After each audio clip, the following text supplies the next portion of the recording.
Students, आपका मेरे YouTube channel good India पीके में हार्दिक स्वागत और अभिनंदन है। हमने सतत एवं व्यापक मूल्यांकन से संबंधित 8 क्वेश्चन पार्ट फर्स्ट में देखे थे। ये पार्ट 2 है CCE का। यहाँ पे हम एग्जाम में पूछे गए कुछ महत्वपूर्ण प्रश्नों की बात करेंगे।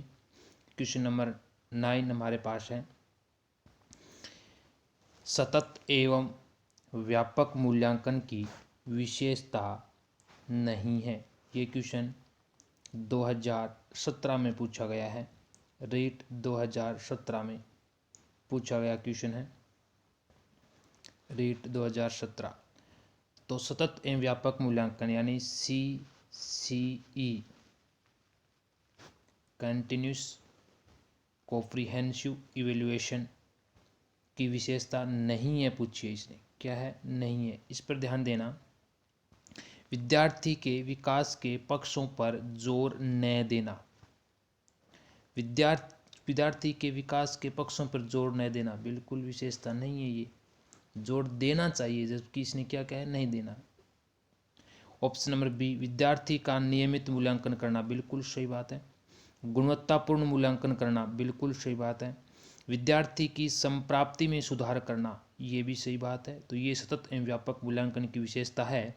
लेकिन जो ऑप्शन नंबर ए है, ये सतत एवं व्यापक मूल्यांकन की विशेषता नहीं है, इसलिए हमारा आंसर हो जाएगा ए। क्वेश्चन नंबर 10 की बात करें, क्वेश्चन नंबर 10, समग्र और सतत मूल्यांकन। ये क्वेश्चन RTET 2012 में पूछा गया है। RTET 2012।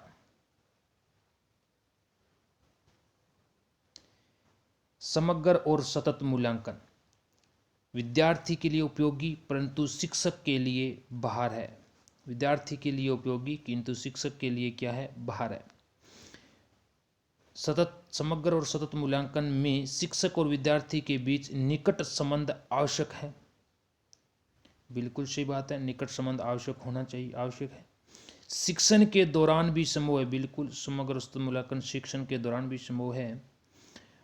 समग्र और सतत मूल्यांकन से ही विद्यार्थी के व्यक्तित्व का विकास संभव है, बिल्कुल। ऑप्शन नंबर डी भी सही है। तो ऑप्शन नंबर यहाँ पे BCD तीनों ही सही है। क्या है? तीनों ही सही है। लेकिन प्रश्न पूछा है समग्र और सतत मूल्यांकन, बस इतना ही छोड़ दिया प्रश्न को।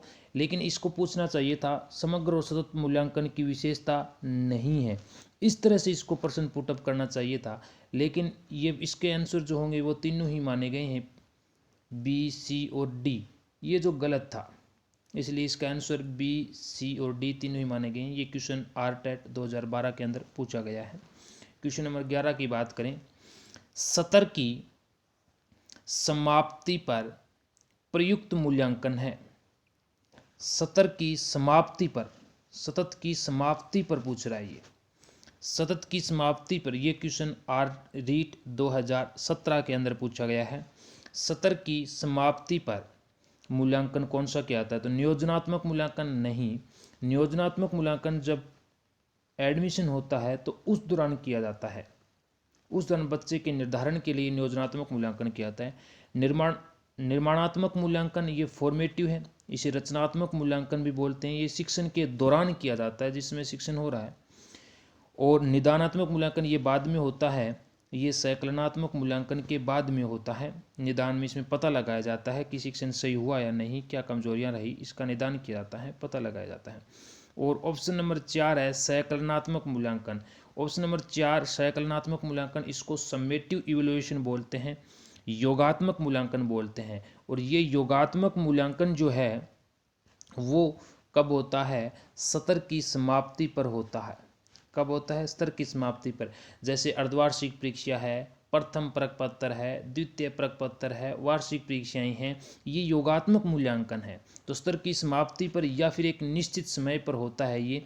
जैसे मान लीजिए कि प्रथम प्रपत्र होता है, अर्धवार्षिक परीक्षा होती है, वार्षिक, तो वहाँ पर योगात्मक मूल्यांकन, संकलनात्मक समेटिव मूल्यांकन।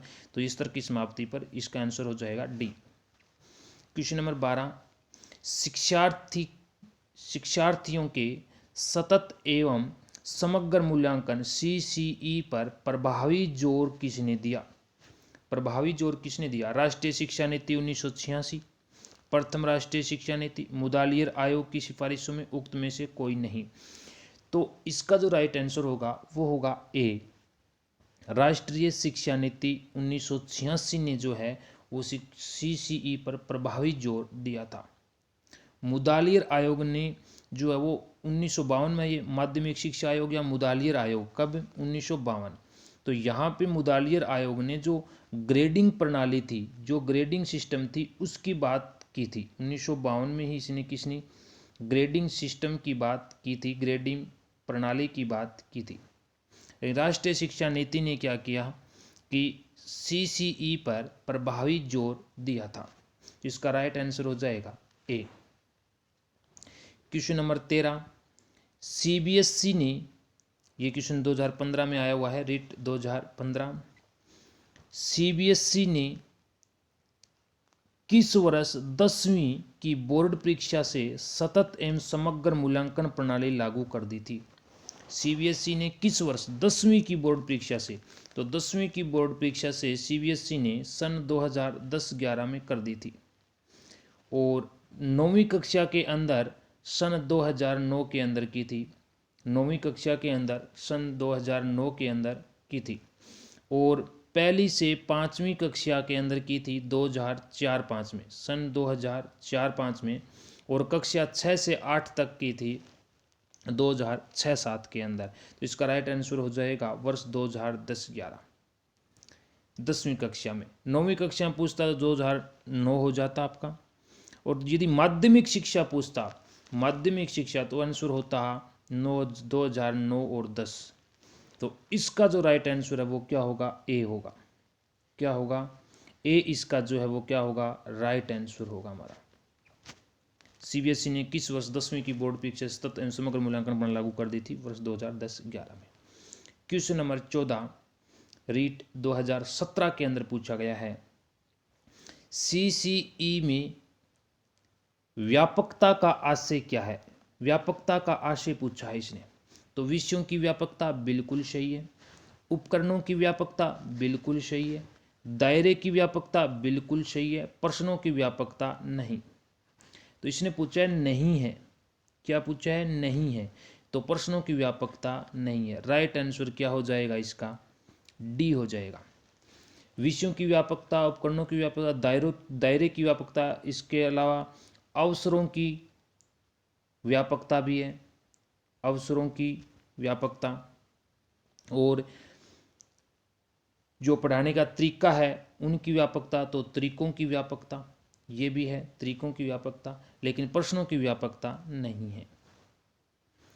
क्वेश्चन नंबर 15, CCE प्रणाली में A1 ग्रेड कितने प्रतिशत अंक प्राप्त करने वाले छात्र को प्रदान की जाएगी? ये रीट 2015 में पूछा गया क्वेश्चन है।